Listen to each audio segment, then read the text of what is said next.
guys. Welcome to Pew Time, a new gun-related podcast where we're going to cover a lot of stuff, almost anything related to guns and the industry. I'm Tony Salas.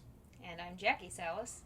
And we're just going to start off in this episode and tell you kind of who we are, what we do, and why we think that we should be doing a podcast and sharing it with you guys. Jackie, why don't you start? Well, we have been talking guns for an awfully long time, so it's just fun to get to do this on a new platform for you all. I've been in the gun industry for about 12 years now, shooting for a lot longer than that. Started when I was 6, so I've been around guns pretty much my whole life. Worked the cashier counter, then the sales counter, RO on the range, dabbled into competition shooting about 10 years ago, just briefly, and learned it, but never actually got into the games until about, 4 years ago? I think 2016 was your first full season. Yeah, 2016 was my first season, so that was a lot of fun to get into, and I didn't really take it seriously until last year sometime, so it's nice to get to learn a lot more. The more you're passionate about something, the more you actually learn. That was nice. Yeah. How about you? Oof, man. Let's see. I was never meant to be in this industry. My mom was severely anti-gun growing up. And then she met my father, who owned a gun store. And that kind of just skyrocketed into me feeding the entrepreneurship me, feeding the new gun-loving me. And, yeah, I've been working behind a gun counter some off and on parts at other jobs, but since I was 14, I worked at technically behind the gun counter of my grandfather's fishing store. But I was around guns all the time. It was all under one roof, and ever since then I've been behind a gun counter. And now I currently manage a store, and I also have my own training company. Collectively, Jackie and I have Laugh and Load.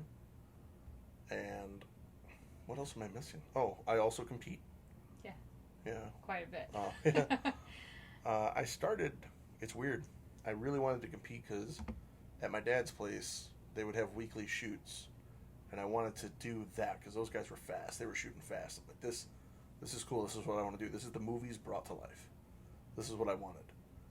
And it took me forever to get into it, and finally in 2010, I met up with a buddy of mine. I went through an IDPA classifier match, got classified real quick. And in 2010, the second match I ever shot was the Illinois 2010 state championship. And looking back on it, there was people that I now know at that match, like Les Kismertoni, Ernest Langdon. All these guys were at that match. I didn't know who they were. I had no idea.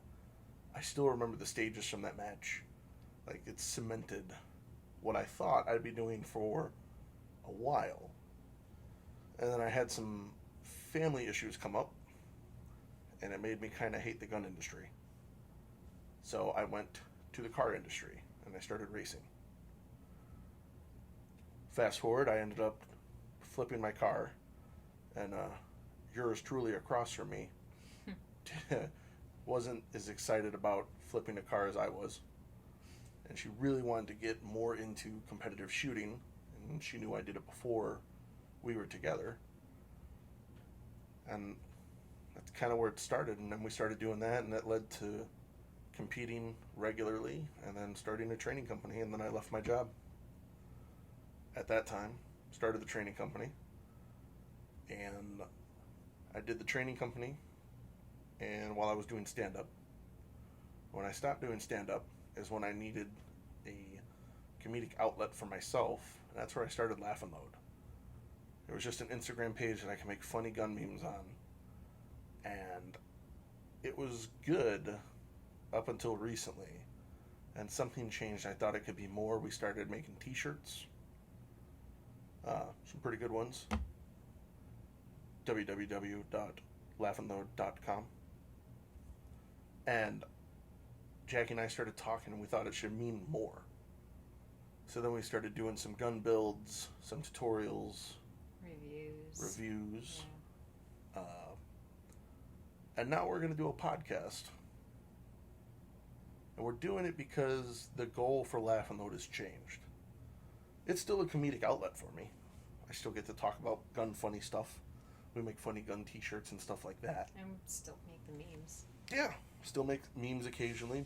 But it seems that we needed an avenue to talk to people about gun stuff, gun safety, new stuff, to put more good advice and solid knowledge out there, as opposed to all the crap that gets put out all the time. We figure this might be one of the good ways to get a hold of people. There's podcasts are pretty big, so we figure, we'll throw our knowledge out here for anybody that wants to listen.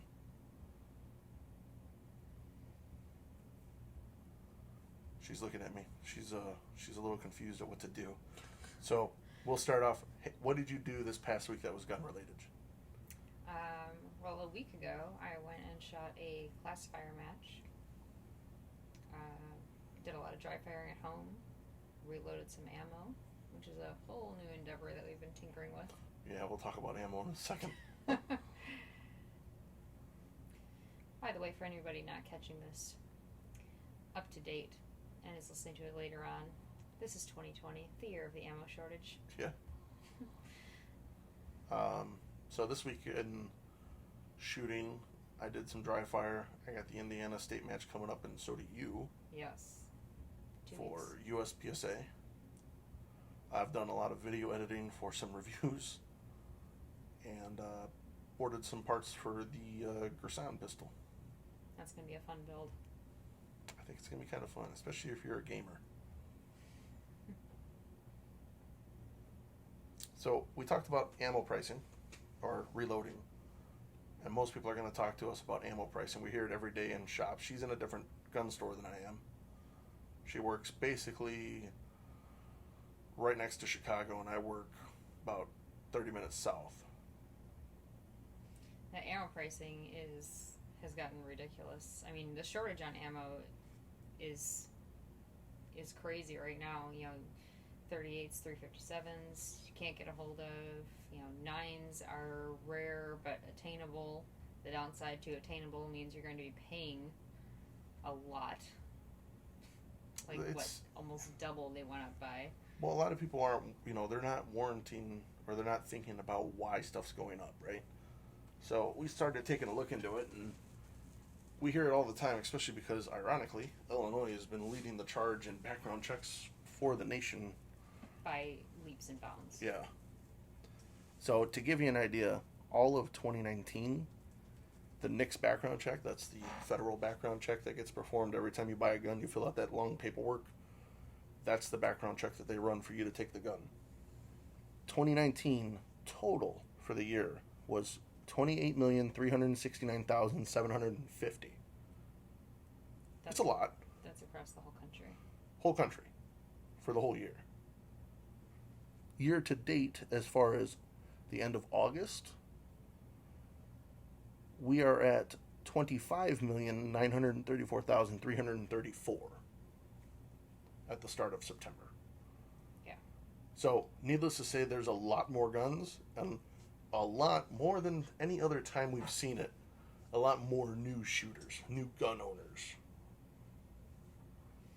Yeah, there's, I would say, especially in, March and April, when, the COVID outbreak first went, and spread like crazy, that whole thing, everybody was in a panic, nobody knew what was going on.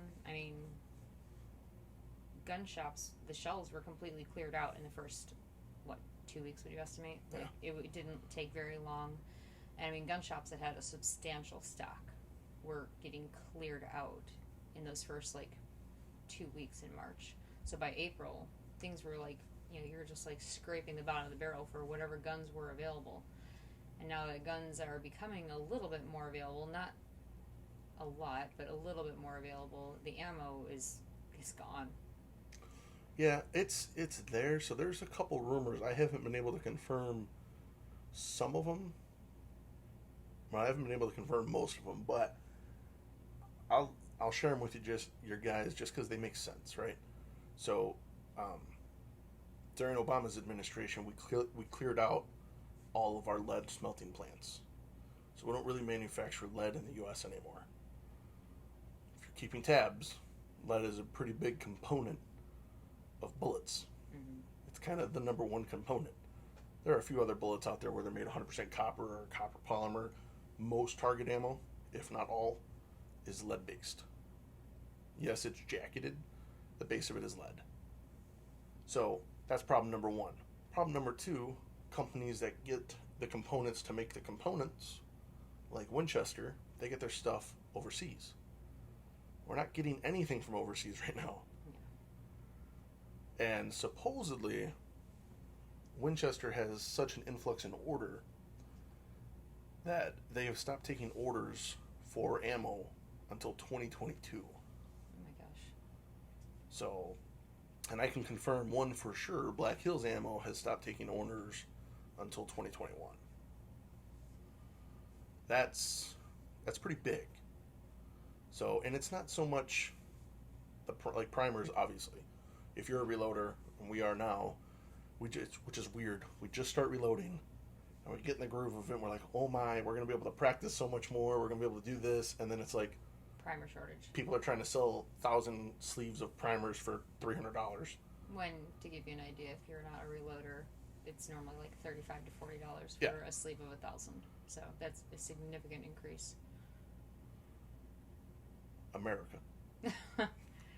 Supply and demand. I mean, it's the same thing as toilet paper and Clorox wipes. People are paying $10 for a tub of Clorox wipes that costs $1.50 normally. Yeah. And I get it, right? Supply and demand is there. I preach it all day when people wonder why currently, like at my store, we took a poll and we asked people, hey, we can get this 9mm target ammo for you, but it's going to be more money. We're not making any more. Our percentages stay the same.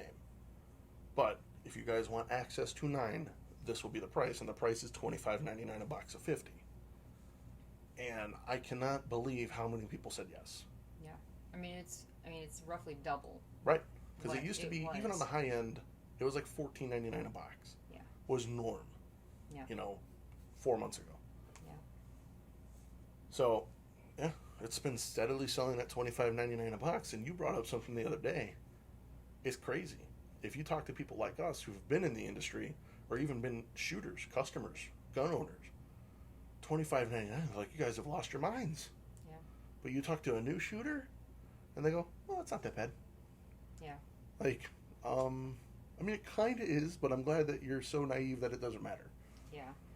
I mean, it's like, paying for a gallon of gas right now versus talking to someone who was around in the 70s when it was, 20 cents a gallon or something. Right. And they're looking at gas prices at, $2.30, $2.50, even when it was really high a few years back, almost $4 a gallon at one point. And we're like, oh my God, that's astronomical. I'll just walk. Yeah. Yeah, it's the perception of the price. It's all in the eye of the beholder, I guess, because anyone who's been buying ammo for long periods of time to double what they're used to paying is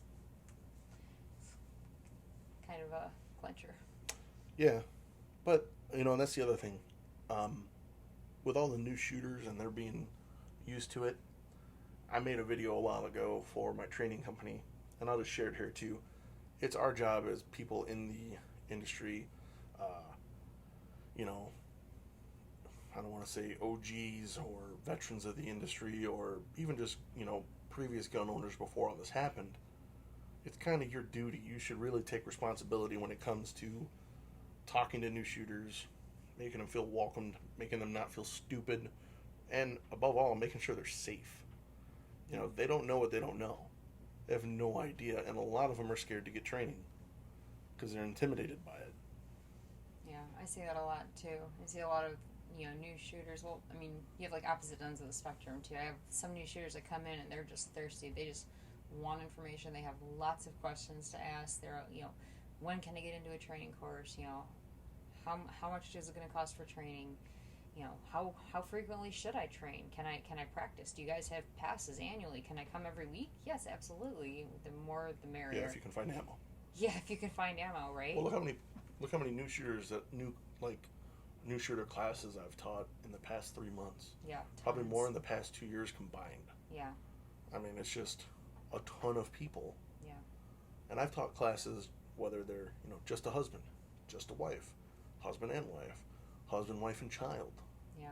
It's a huge thing. And I'm a big proponent of teaching the kid. Yeah. And I think it's a good thing. I think it's really showing that people deep down realize that if something is attacking their way of life, the first thing, aside from Charmin Ultra Care or Ultra Soft, they go out and get a gun. Yeah. It's been crazy to see. This is nothing like the industry has seen before. It's never seen this. Yeah, this is definitely the most extreme it's ever been, the most in demand it's ever been. Oh yeah. I mean, even some of the old timers that work at the shop that I work at, Y2K was like a pretty big thing. I don't know if anybody who's, born after like 1985 will remember that, or 95. Anybody born before 95 will remember. Y2K, everybody was in a complete panic. Your canned foods and waters and bomb shelters and the shit hits the fan kits. Yeah. Oh, I want to debunk one thing real quick, and I get tired of seeing it. So, as licensed gun dealers, where we work, we constantly have people come in. I don't know if you get it as much as I do. People Google search, can they pick up before they're waiting, or if their waiting period goes past its 72 hours, right? Yeah. Now, there are some states, yes, you can, but it is up to the gun store. And this is regarding people still waiting on a pending background that the state's taking an excessively long time on. It actually applies not so much state, yes, it's more the federal. So federally, they can still technically release the gun. I don't know of a single gun shop that does, except that one in California where they were. Aside from crazy times like these, I don't know most shops that would. Yeah. Like in Illinois, we can't. Like if we don't get an approval from the state, and the federal usually comes back quickly. We hardly ever have the federal pending. It's the state that takes forever. Right now, as of September 7th, right, is today? Yeah. The average background wait time for the state to get back to us as dealers is 10 to 14 days. Yeah. It's supposed to be, at the most, 3 days. So for people that Google, hey, can I pick up my gun early? In Illinois, no, you can't. I don't care what forms and Google stuff you bring in, anything like it does not apply to Illinois. You need to do better research and stop finding the very first thing that you find on some random lawyer's page that says, yes, you can. Because you can't. Sorry. I just got that question way too many times this past week. And rant. Yeah, rant over. My bad. Speaking of rants, I have another rant. Most people know, even new people, boxes of ammunition come here we go. in 50 count. Okay? For target ammo. It's a thing. People know it. With the exception of 22s where they come in 100-round sleeves or 100-round boxes. Right. Like a brick, something like that. I got an order of 22 ammo in from Federal. And I love Federal ammunition. I think it's awesome. They make really good stuff. It's what I have in my everyday carry. However, for the life of me, I could not figure out. I thought they had like a print, like a typo. I opened the brick and it says 400 on the side. I'm like, well, that's impossible. There's 10 boxes here. Looking, 400. I'm like, that's not right. So I start looking, look on the invoice. Yep, 400 rounds. Yep, we paid for 400. I look at the boxes. I'm like, oh, they're kind of small. Because they're not 50 count. They're 40. 40 rounds. 40 in a box round instead of 50. Boxes. Who does this? Federal, evidently. But nobody does this. Yeah, that's weird. So I can't wait to sell them so I never order them again. haven't seen any of the 40 packs. I've seen, when they had the 50 packs, still we had those. We haven't had Federal in stock. Right. We got a lot of like CCI and some Aguila. Yeah. Again, 50 packs and 100 packs. Never seen a 40. Yeah, end rant. Sorry. But we'll move on. So I had put out a post on Laugh and Load asking you guys for questions. And we got a few back that kind of tie in with the times. And we'll start with that one, I think. What is the best-selling gun during these times that you've seen? So it's going to be a little skewed for Jackie because her store is in a county that has an assault weapon ban, quote-unquote assault weapon ban. So she can't sell any of the cool stuff like ARs, AKs. Basically, anything that looks cool, they can't sell. Yeah. Like, if it doesn't look like Uncle Fudd's hunting rifle. We jokingly call it the scary ban. If a gun looks scary, it's probably on the ban list. So, well, it's going to be a little skewed for her. So, what is the best-selling gun during the times for your guys' store? I would say the best-selling gun is, like, the Glock 43X. If they're looking for a carry gun, or the Smith & Wesson Shield for a carry gun, and if they're looking strictly for house, I mean, honest to God, if it's a 9mm and it isn't ancient, pre-owned, and run over by a pickup truck, it's selling. Yeah. I mean, for me, we can have scary guns, as you put it. So we sell... I mean, when it first started, we sold the crap out of AR pistols. Mm-hmm. Something short, holds a lot of rounds, can put a flashlight on it, super easy to use for new shooters. Like, that was selling like crazy. The 43X and 48 have been selling uncontrollably. Yeah. Which is weird, because Glock discontinued the silver slides. Yeah. Just as people started coming in and going, I'm looking for the two-tone. Yeah. So I'm like, oh, that's good. They don't exist anymore. So should have been here a year ago. Yeah. But I would agree, the 43X, and really it's anything. It depends. Small and striker fire for carry. It doesn't. Yeah, it's weird. It's hard to say like best selling gun during these times is anything that you can get your hands on. Doesn't cost you over $1,000 and works. Mm-hmm. So it's a interesting question. It's pretty much anything. I mean, it's catch-22. ARs out by me sell like crazy. People want something easy, something that holds a lot of bullets. So I would say for me, AR-15's out by me. Oh, it's our little kitty Yzma. She wanted to say hello. Here we go. Jack, you'll love this question. This was sent in on Instagram. What is a good starter girl gun for my wife who has never shot? I absolutely despise the girl gun term. That's why I picked this question. So, girl gun to me implies that we don't have the same amount of fingers as a man does to hold the gun with, or that we are incapable of shooting the same gun that a man can. I understand that for a woman, doing something gun-related can be a slight bit more intimidating than a man who has testosterone running through his veins, and shooting is something he's dreamt of doing since he was a child, shooting Nerf guns at his brother.